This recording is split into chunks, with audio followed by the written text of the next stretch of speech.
Ravi Kumar S coaching centre edition में आपका स्वागत है। आज क्लास 10 संस्कृत के ऑब्जेक्टिव लेकर आए हैं जो 2023 के परीक्षा के दृष्टिकोण से बहुत महत्वपूर्ण है। आप पूरा संस्कृत का वीडियो हम ऑब्जेक्टिव एक ही में कर रहे हैं। कहता पहला क्वेश्चन है, उपनिषद के रचनाकार कौन है? तो यह महर्षि वेदव्यास हैं। कौन है? महर्षि वेदव्यास। मंगलम पाठ के रचनाकार कौन है? तो यह महर्षि वेदव्यास हैं।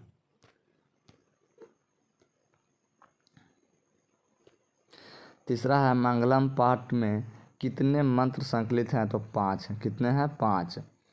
अनु से भी अनु क्या होता है? तो यह आत्मा होता है। किसकी जय होती है? तो सत्य की जय होती है, यानी विजय होती है। बहती नदी कहाँ मिल जाती है? तो समुद्र में मिल जाती है। जंतुओं के हृदय रूपी गुफा में क्या स्थित है? तो तत्व है, यानी आत्मा है। क्या है? आत्मा। अगला है,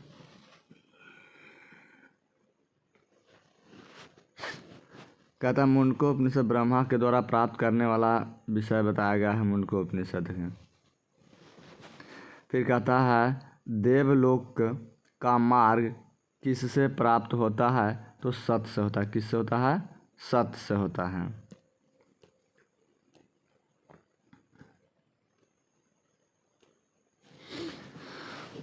कहता मृत्यु को बस में करने कौन कर लेता है? तो विद्वान कर लेता है। सत्य के से क्या प्राप्त होती है? तो देवलोक प्राप्त है। सत्य से क्या प्राप्त होता है? देवलोक होता है।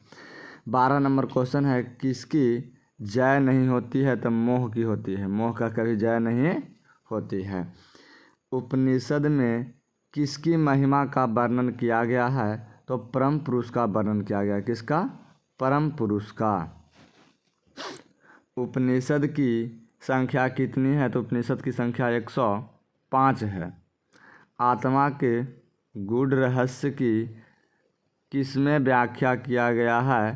तो कठो उपनिषद में किया गया। कठो उपनिषद में।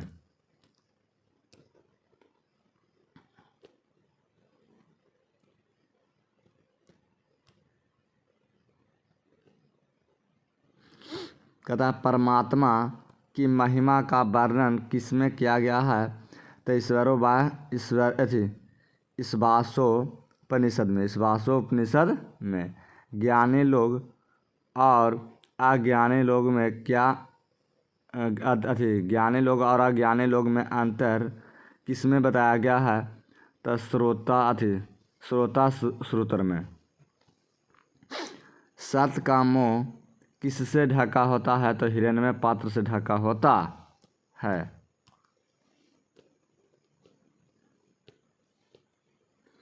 सत्य का खजाना कहाँ है? तो देवलोक में है। कहाँ है? देवलोक में। दूसरा आपका है मंगलम पाठ। तो मंगलम पाठ है, तो एशिया का सबसे बड़ा सेतु कौन है? तो महात्मा गांधी सेतु पुल क्या है? पटना है। यूनान का राजदूत कौन था? तो यह मेगास्थनीज था। कौन था? मेगास्थनीज। पाटलिपुत्र किस राज्य की राजधानी है? तो आपकी सॉरी यहाँ पर गलती है, बिहार की राजधानी है। कहाँ है? बिहार की राजधानी है।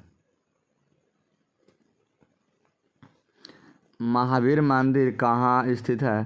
तो यह पटना में है। कहाँ है? पटना में।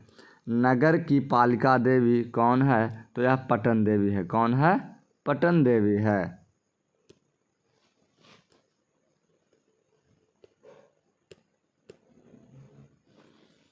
कौमुदी महोत्सव कहाँ मनाया जाता था? तो यह पाटलिपुत्र में है। कहाँ मनाया था? पाटलिपुत्र में। किसके शासनकाल में पाटलिपुत्र की शोभा तथा रक्षा व्यवस्था अति उत्कृष्ट था? तो चंद्रगुप्त मौर्य के शासनकाल में था। पाटलिपुत्र का नामांतर क्या है? तो कुसुमपुर था। कौन था? कुसुमपुर था। कुटिनिम्नता के रचनाकार कौन है? तो दामोदर दास गुप्त हैं। कौन है? दामोदर दास गुप्त। चंद्रगुप्त मौर्य किस वंश का संस्थापक था? तो यह मौर्य वंश का था। किसका? मौर्य वंश का था।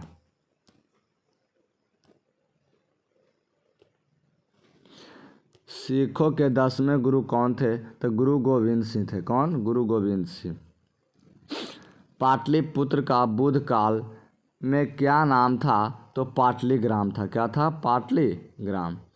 पटना के किस दिशा में गंगा नदी प्रवाहित होती है? तो उत्तर में। कहता पाटलिपुत्र का इतिहास कितना वर्ष पुराना है? तो यह 2500 वर्ष पुराना है। किस शासनकाल में पटना का नाम प्रसिद्ध हुआ?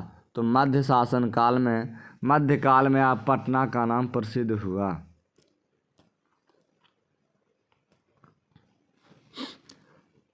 पटना शब्द किस शब्द से उत्पत्ति हुई है? तो पतनाथ से हुई है। पतनाथ से। पाटलिपुत्र में किस महापुरुष की जन्म स्थल है? तो गुरु गोविंद सिंह का जन्म स्थल है। गांधी सेतु पुल कहाँ अवस्थित है? पाटलिपुत्र में अवस्थित है। चलिए तीसरा चैप्टर आपका है अलस कथा। हम एक ही वो पूरा वीडियो कर दे रहे हैं। अलस कथा है संस्कृत का। कहता मैथिली कोकिला के नाम से प्रसिद्ध कौन है? तो विद्यापति है। अलस कथा पाठ कहाँ से संकलित है? तो पुरुष परीक्षा से संकलित है। कौन से है?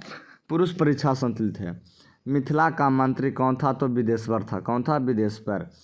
मनुष्य को कौन नष्ट कर देता है? तो आलस नष्ट कर देता है। भीषण भूख लगने पर भी कौन नहीं कुछ कर सकता है? तो यह आलसी कुछ नहीं कर सकता है। आलसियों को कौन अन्न और वस्त्र देता था? तो विदेश्वर देता था। कौन? विदेश्वर। आलसी पुरुष कितने थे? तो 4। अलस कथा पाठ में किस दोष का वर्णन किया गया है? तो अलस का वर्णन किया गया है। मैथिली कवि कौन था? तो विद्यापति था। अलस कथा किस प्रकार की कथा है? तो व्यंग्यात्मक कथा। कैसा है? व्यंग्यात्मक। अलस कथा पाठ के लेखक कौन है? तो विद्यापति हैं। अलस कथा में आग क्यों लगाई गई थी? आलसियों की परीक्षा लेने के लिए आग लगाई गई थी, क्योंकि वहाँ आलसी की संख्या बढ़ गया था।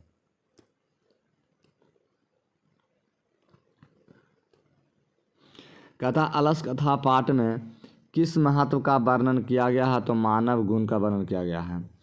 कहता गरीब और अनाथों को प्रतिदिन भोजन कौन कराते थे? तो यह विदेश्वर कराते थे। कारुणिक के बिना किसकी गति नहीं है? तो आलसियों की गति नहीं है। अलसशाला में लगी आग को देखकर कौन भाग गए थे? तो धूर्त लोग भाग गए थे। चलिए आपका चौथा चैप्टर है संस्कृत का साहित्य लेखिका। क्षमाराव किस काल के कवि थे? तो आधुनिक काल के कवि थे। पुरुष और नारियों के सहयोग से किसकी गाड़ी चलती है? तो समाज की गाड़ी चलती है। कंपन राय की रानी कौन थी? तो गंगा देवी थी। कौन थी? गंगा देवी। इंद्राणी का वर्णन किस वेद में किया गया है? तो साम वेद में किया गया है। मीरा लहरी के लेखिका कौन है? तो पंडित क्षमाराव है। कौन है? पंडित क्षमाराव।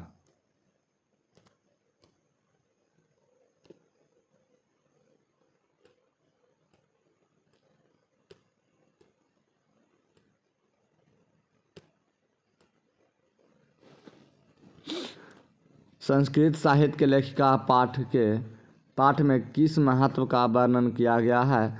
तो औरत का वर्णन किया गया है, नारी का। आधुनिक संस्कृत साहित्य लेखिका में कौन प्रसिद्ध है? तो क्षमाराव प्रसिद्ध है। शंकर चरित्रम की रचना किसने की? तो पंडित क्षमाराव ने की।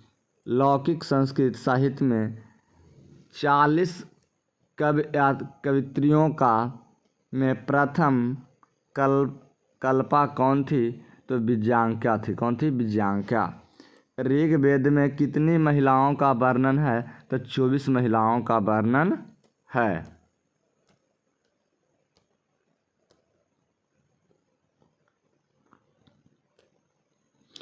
कहता अथर्ववेद में कितनी महिलाओं का वर्णन है? तो 5। अच्युत राय की रानी कौन थी? तो तिरुमलाम्बा थी। कौन थी? तिरुमलाम्बा। किस युग में मंत्रों की दर्शिका ने केवल ऋषि बल्कि ऋषिकाओं का भी थी तो वैदिक युग में था। कौन में? वैदिक युग में। एक बालकायन ने अपनी पत्नी को क्या शिक्षा दी थी? तो आत्म तत्व की शिक्षा दी थी, आत्म तत्व की। मधुरा विजयम महाकाव्य की रचना किसने की? तो गंगा देवी ने की। किसने? गंगा देवी ने।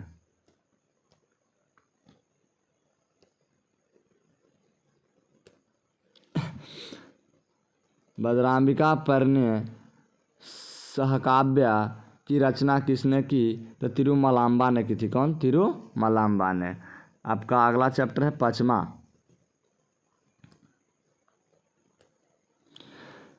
पुराण के रचनाकार कौन है? तो महर्षि वेद व्यास। कौन है? महर्षि वेद व्यास। किसकी महिमा सर्वत्र गाई जाती है? तो भारत की महिमा सर्वत्र गाई जाती है। किस देश का गुणगान देवताओं लोग करते हैं? तो भारत का करते हैं। किसका? भारत का। कौन गीत गाते हैं? देवता भी गीत गाते हैं। भारत की शोभा को कौन प्रशंसा करते हैं? देवता करते हैं।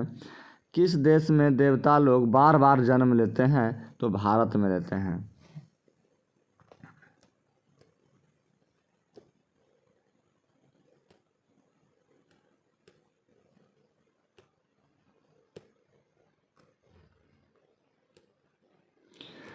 भारत की महिमा गाई जाती है सभी जगह। कहाँ गाई जाती है? सभी जगह। भारत भूमि किससे सेवित है? तो सभी जगह से सेवित है। जगत का गौरव कौन है? तो भारत है। भारत महिमा पाठ का प्रथम पद या श्लोक कहाँ से संकलित है? तो विष्णु पुराण से संकलित है। कहाँ से? विष्णु पुराण। भारत महिमा का आधुनिक पद किससे रचा है? तो अध्यक्ष से रचा गया। किसने रचा? तो अध्यक्ष ने रचा। हमारी भारतीय धरा कैसी है? विशाला है। कैसी है? विशाला।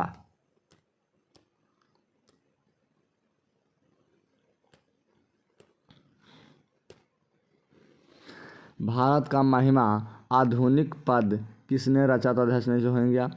कहता जगत का गौरव कैसा है? तो यह शोभनीय है। कैसा है? शोभनीय। जाति धर्म के भेदभाव से युक्त लोग भारत में क्या वहन करते हुए रहते हैं? एकता की करते हैं। एकता। आपका छठा चैप्टर है संस्कार पाठ। क्या है? भारतीय संस्कार। भारतीय संस्कार कितने हैं? तो 16 है। भारतीय संस्कार कितने हैं? 16। सीमांतो तंत्र संस्कार किस संस्कार से में गिना जाता है? तो जन्म के पूर्व संस्कार में गिना जाता है। जन्म के पूर्व वाले सरकार में सती संस्कार में गिना जाता है सीमांतो तंत्र तरण संस्कार।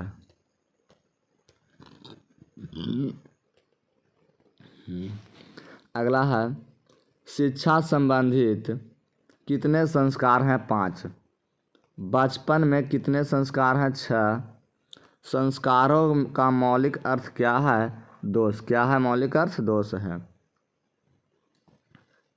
मौलिक अर्थ दोष है। दूर होते हैं तथा गुणों का निर्माण इसमें होता है। दोष होता है लेकिन दोष को दूर करते हैं और गुणों का निर्माण करते हैं।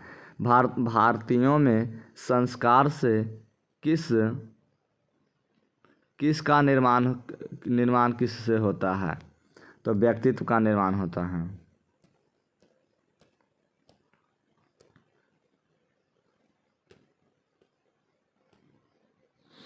वेद कहता है अगला वेद की पढ़ाई करना किस संस्कार के अंतर्गत आता है? शिक्षा संस्कार के।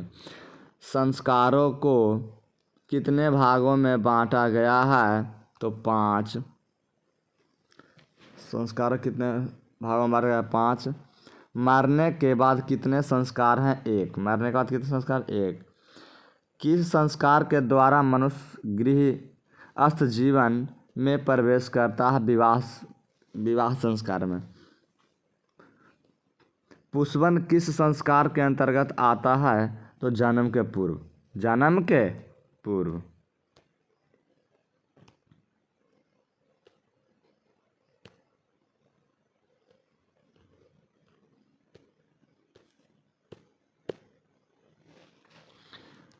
अंत्येष्टि संस्कार कब होता है? तो मरने के बाद होता है।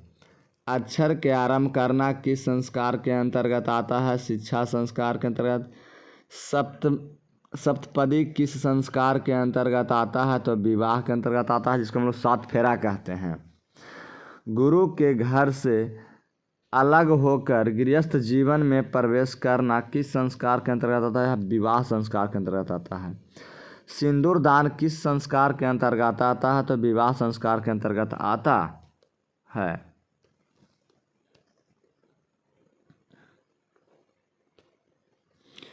कौन शब्द सीमित रूप में व्यंग्य रूप में व्यवहार होता है? संस्कार। गर्भधारण करना किस संस्कार के अंतर्गत आता है? जन्म के पूर्व संस्कार।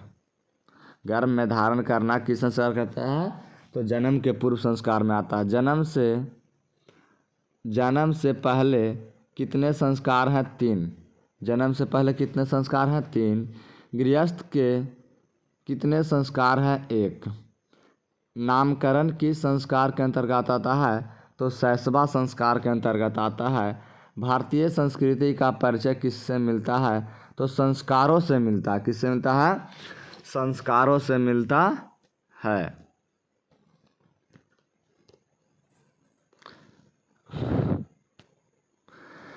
सातवां चैप्टर है नीति श्लोका। नीति श्लोक के रचनाकार कौन है?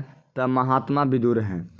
विदुर नीति से संकलित पाठ का नाम क्या है? तो नीति श्लोक है। प्रश्नोत्तर रूप में कौन ग्रंथ है? तो विदुर नीति है। किसके प्रश्न का उत्तर विदुर देते हैं? तो धृतराष्ट्र का देते हैं। किसका देते हैं? धृतराष्ट्र का। नरक के कितने द्वार हैं? तो 3 हैं। एक काम हो गया, क्रोध हो गया, लोभ हो गया। क्षमा किसकी हत्या करता है? तो क्रोध की हत्या करता है।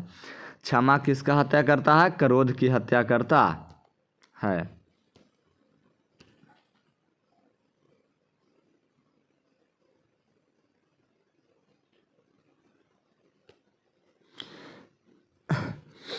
कौन सबसे श्रेष्ठ धन है? तो यह आपका धर्म है। क्या है? धर्म है। किसके सुख की प्राप्ति होती है? अहिंसा से सुख की प्राप्ति हो। किससे सुख की प्राप्ति होती है? अहिंसा से। कौन ऐसा धन है जिसे संतुष्टि मिलती है? विद्या की। धर्म की रक्षा और रूप की रक्षा किससे होती है? उठवन से होती है। उठवन से। खानदान की रक्षा किससे होती है? आचरण से होती है। खानदान की रक्षा किससे होती है? आचरण से होती है। अपयश को कौन नष्ट कर देता है? तो नमनता करता है। गरीबी को कौन समाप्त कर सकता है? तो उद्योग कर सकता है। या दूसरी बात आपका शिक्षा भी गरीबी को नष्ट कर सकता है। अशुभ लक्षणों को कौन समाप्त करता है? सह व्यवहार करता है। कौन करता है? सह व्यवहार करता है।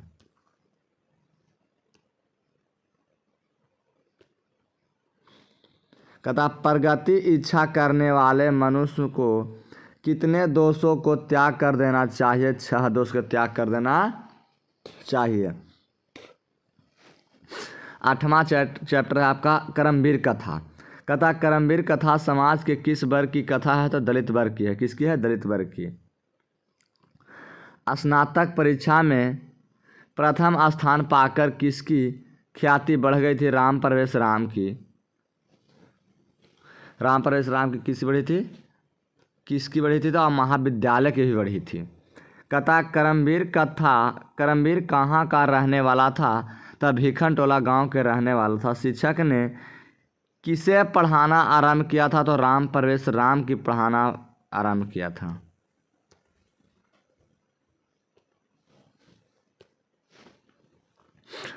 कहता है कर्मवीर राम प्रवेश राम ने कहाँ उन्नत स्थान पाया? तो केंद्रीय लोक सेवा परीक्षा में पाया। किसके अथर्भाव में राम प्रवेश राम ने महाविद्यालय में प्रवेश किया? तो पिता के। किसके? पिता के।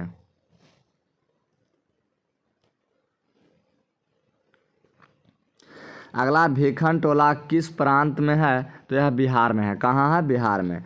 भिखन टोला देखने कौन आए थे? तो शिक्षक आए थे। कौन आए थे? शिक्षक। कर्मवीर ने कौन सा पद प्राप्त किया? तो महत्तम पद प्राप्त किया था।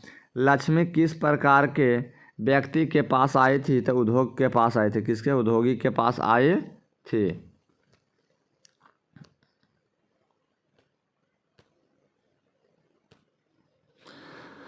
कहता किसकी ख्याति सभी जगह गूंजने लगा, तो राम प्रवेश राम की गूंजने लगा। परिश्रमी पुरुष कौन वर्ण करती है, तो लक्ष्मी वर्ण करती है।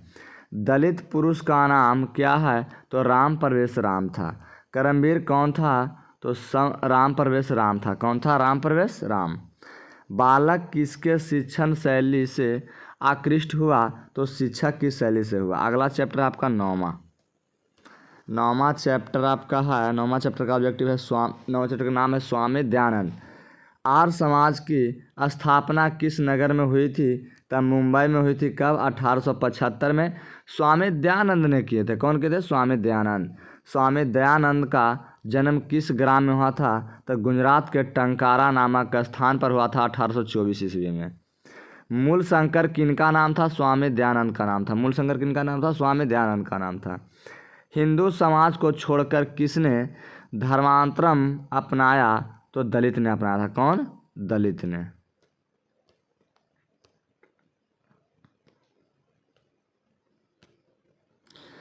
स्वामी दयानंद के माता पिता किसके उपासक थे, तो शिव के उपासक थे। किसके, शिव के। स्वामी दयानंद का निधन कब हुआ, तो 1883 में हुआ। समाज सुधारक कौन थे, तो स्वामी दयानंद थे। सत्यार्था प्रकाश किसकी रचना है, तो स्वामी दयानंद की है। घर छोड़कर स्वामी दयानंद कहाँ चले गए थे, मथुरा चले गए थे। कहाँ चले गए थे, मथुरा।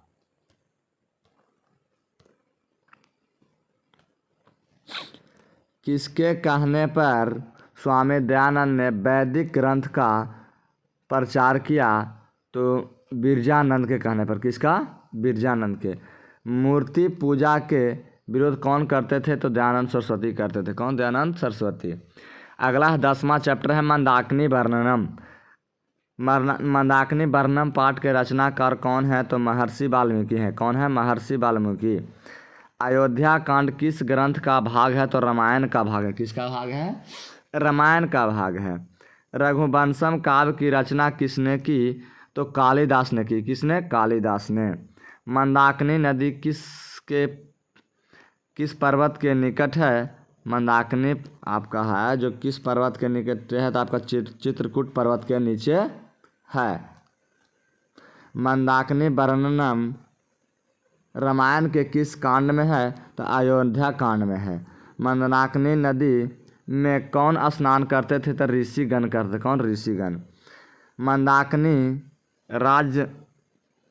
राज की क्या दिखाती है, तो नलिनी मीव दिखाती है। नलिनी मीव दिखाती है। नाचने के समान कौन दिखता है, तो पर्वत दिखता है। हंस सारस से सेवित विचित्र तटों वाली कौन है, तो यह मंदाकिनी है। कौन है, मंदाकिनी है। अगला है 11वां चैप्टर आपका है व्याघ्र पत्रिका। कहता व्याघ्र पत्रिका के रचनाकार कौन है, तो नारायण पंडित है। कौन है, नारायण पंडित। व्याघ्र पत्रिका कथा हिप्तोपदेश से किस खंड से लिया गया है, तो मित्र लाभ खंड से लिया गया। किससे, मित्र लाभ खंड से। कुत्र तत्व कंगनम यह किसने कहा, तो बूढ़े बाघ ने कहा था। कौन कहा था, बूढ़े बाघ ने। कौन स्थान में किए हुए हाथ में कुश लिया था। कौन स्नान किए हुए हाथ में कुश लिया हुआ था। कुश तालाब के निकट किनारे बोल रहा था, तो बाघ ने बोल रहा था। कौन बोल रहा था, व्याघ्र ने। पथिक किसके द्वारा मारा गया और खाया गया, तो बूढ़े बाघ के द्वारा मारा गया था और खाया गया था।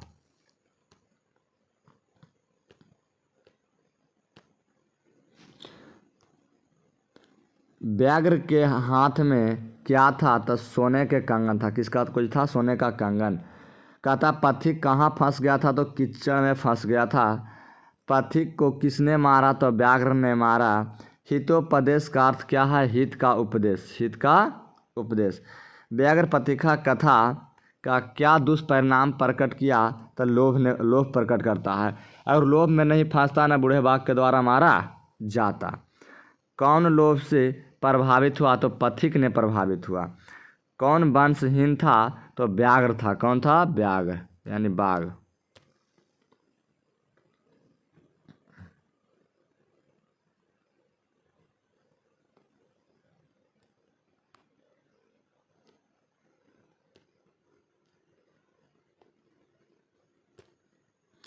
अगला है क्रिया किसके बिना भार स्वरूप है? तो ज्ञान के बिना। दानशील कौन था? तो व्याघ्र था। व्याघ्र पथिका कथा किस ग्रंथ से लिया गया है? तो हितोपदेश से लिया गया है। दुराचारी कौन था? तो बाघ था। कौन था? बाघ।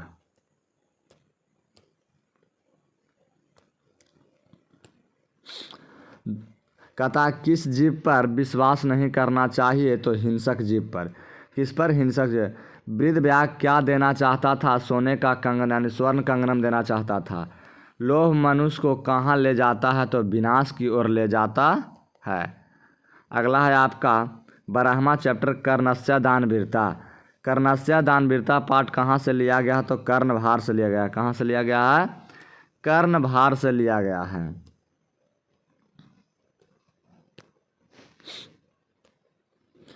महतरम भिक्षा याच ऐसा किसने कहा था? शक्र ने कहा था। कौन? शक्र ने। सूर्यपुत्र कौन था? तो कर्ण था। भास के कितने नाटक हैं? 13 हैं। कर्ण के किसके पक्ष में युद्ध लड़ रहा था? तो कर्ण किसके पक्ष से युद्ध लड़ रहा था? तो कौरव पक्ष से लड़ रहा था।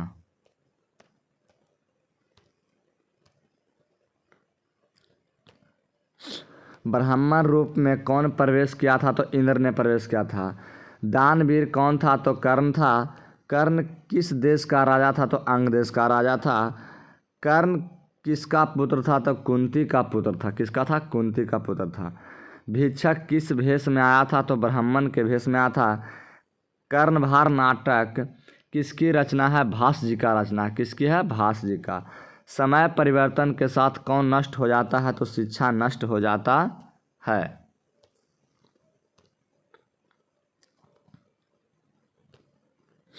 अगला है अर्जुन किसके पद से युद्ध लड़ रहा था? तो पांडव के पद से लड़ रहा था। कर्ण कवच और कुंडल किसको दे दिया था? तो इंद्र के दे दिया था। कवच और कुंडल किसके पास था? तो कर्ण के पास था। कर्ण ने कवच और कुंडल देने से पूर्व अंततः क्या देने की इच्छा प्रकट की थी? तो अपना सिर देने की इच्छा प्रकट की थी। कर्ण ने कवच और कुंडल की क्या विशेषता थी?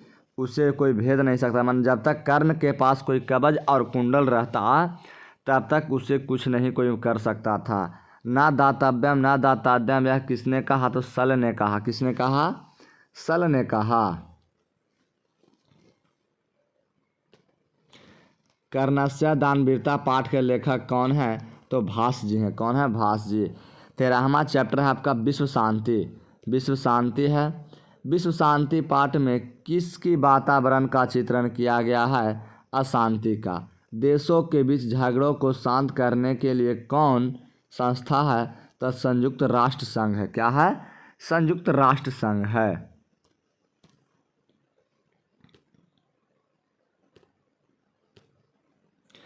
अगला दुख का विषय क्या है? तो सार्वभौमिक अशांति। क्या है? सार्वभौमिक अशांति है। असहिष्णुता कौन पैदा करता है? द्वेष पैदा करता है। कौन करता है? द्वेष।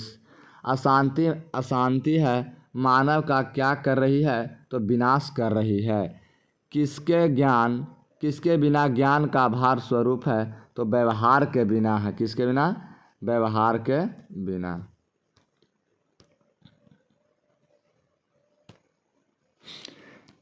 क्रिया के बिना क्या भार है? तो ज्ञान की भार है। कहता है विश्व शांति का कौन सा काल माना जाता है? तो सूर्योदय काल माना जाता है। क्या माना जाता है? सूर्योदय काल। बैर को कौन न बढ़ाता है? तो स्वार्थ बढ़ाता है। मानवता के विनाश का भय किससे है? अस्त्र से। किससे है? अस्त्र से। अनेक राज्यों में परस्पर क्या रहे हैं? शीत युद्ध रहा। शीत युद्ध माने छोटे छोटे लड़ाई झगड़ा रहता ही है, उसे शीत युद्ध कहते हैं। क्या बलपूर्वक निवारण है? स्वार्थोपदेश में है। अशांति के कारण कितने हैं? तो 2। अशांति कारण कितने हैं? 2।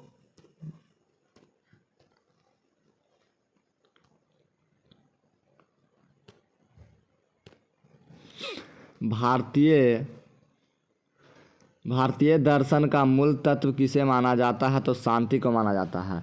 अगला है 14वां चैप्टर आपका है शास्त्रकारा। भारतवर्ष में किसकी बहती परंपरा सुनी जाती है, शास्त्र की सुनी जाती है। वर्ग में कौन प्रवेश करता है, शिक्षक प्रवेश करते हैं। किसके 6 अंग है, वेदांग के। किसके 6 अंग है, वेदांग के। छात्र किसका अभिवादन करते हैं, तो शिक्षक का अभिवादन करते हैं। शास्त्रकारा पाठ किस शैली में है, तब प्रश्नोत्तर शैली में है। कुछ में है, प्रश्नोत्तर शैली में है।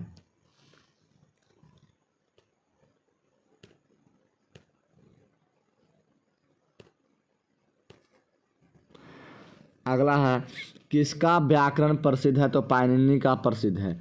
ज्ञान का शासक कौन होता है, तो शास्त्र होता है। मनुष्य को कर्तव्य और अकर्तव्य का बोध कौन कराता है, तो शास्त्र कराता है। उच्चारण की क्रिया कौन बोध कराता है, तो शिक्षा कराता है। निरुक्त के रचनाकार कौन है, यास्क हैं। यास्क हैं। छंद के रचयिता कौन है, तो पिंडरल हैं। कौन है, पिंडरल हैं।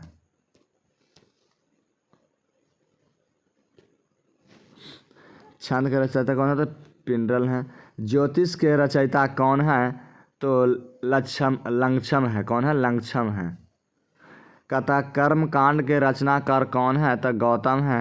कौन है, गौतम है।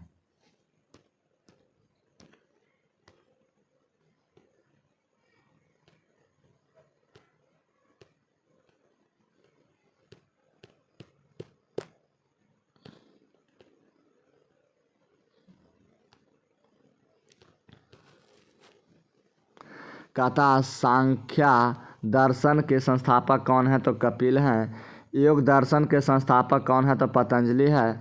न्याय दर्शन के संस्थापक कौन है, तो गौतम है। वैशेषिक दर्शन के संस्थापक कौन है, तो कणाद हैं। मीमांसा दर्शन के संस्थापक कौन है, तो जैमिनी है। वेदांत दर्शन के संस्थापक कौन है, तो बद्रनारायण हैं। कृषि विज्ञान को किसने लिखा, तो पराशर ने लिखा। किसने लिखा, पराशर ने लिखा। आर्यभट्टियन के रचनाकार कौन है, तो आर्यभट्ट हैं। कौन है, आर्यभट्ट।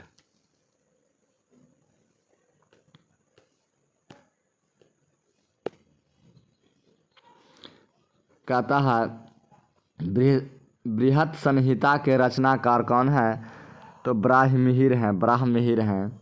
मनुष्यों को सांसारिक विषयों को अशांति, आसक्ति या विरक्ति का उपदेश देता है। कौन देता है, तो शास्त्र देता है। अगर हमारा वीडियो अच्छा लगे तो हमारे चैनल को सब्सक्राइब करें, लाइक करें, बेल आइकन दबाना ना भूलें।